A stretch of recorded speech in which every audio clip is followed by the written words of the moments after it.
Kublai phi baru kini gilongi kubor bam dagasngi. Ka HNLC kala Kyntait juri ka jingpynksan jung president ka VPP ba Ardent milabasa yomon halor ka Khasi Hills Autonomous District Regulation and Administration of Land Amendment Bill 2026.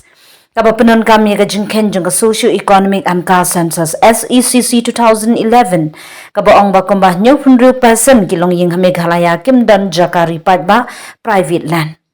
Karkum ka HNLC kani ka jingken kalong ka bakentup ya baro ka Meghalaya ndai ka bil pat ka tri kam tang ha Khasi Hills. Kumta ka ong ba omla ban pen kam ya ka jingken pat ba jung ka jilla baro ka we ban pengsan ya ka an ka bakta tang ya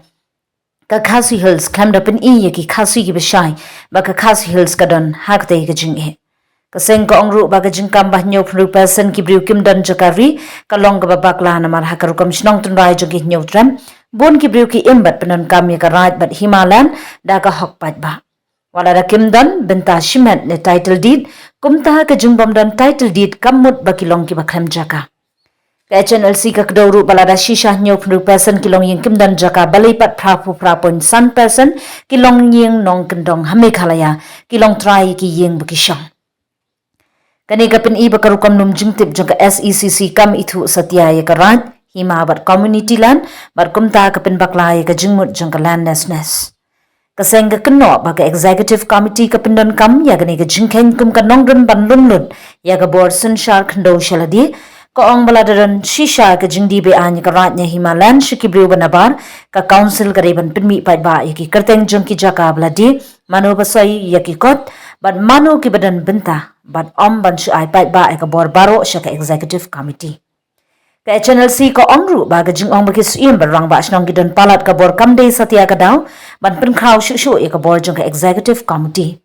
ndai ka day ban pen khan ye ka jing ket kli ka jing shai pat ba ka jing toket i bale bakla ka seng ka gdo ba hapo ka an ba menta ka section 16 ka batha e ka executive committee ban yaslok bat ka dorbar shnong dorbar ran bat dorbar hima shaban pen mi ka nugu ka hukum ndai ka bil thmai ka weng ye ka ni ka jing don kam ka ba mut ba ka Pendunai ka benta jung ki borj nong tun rai ber ka pen krawi ka borj jung ka executive committee.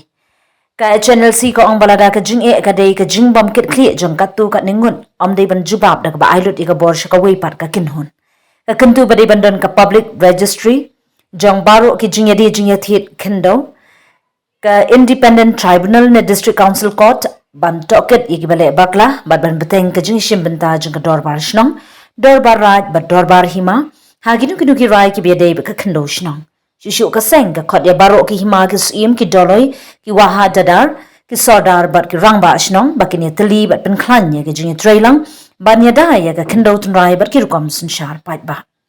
Haga bakut ka HNLC ka Dawa ya ka executive committee bakan weng no mardori ka Khasi Hills Autonomous District Regulation and Administration of Land Amendment Bill 2026 nada omle kumta ka kentu ya ulat ka Meghalaya. Baunum ai jing menjuri kani ka bil khnang banyada ki hok khndo tun rai ki bala ai jing yada de ka 6 schedule jung riti sin sharkari India ka karwa khubor la soidu san ko pa nong trao general secretary ka HNLC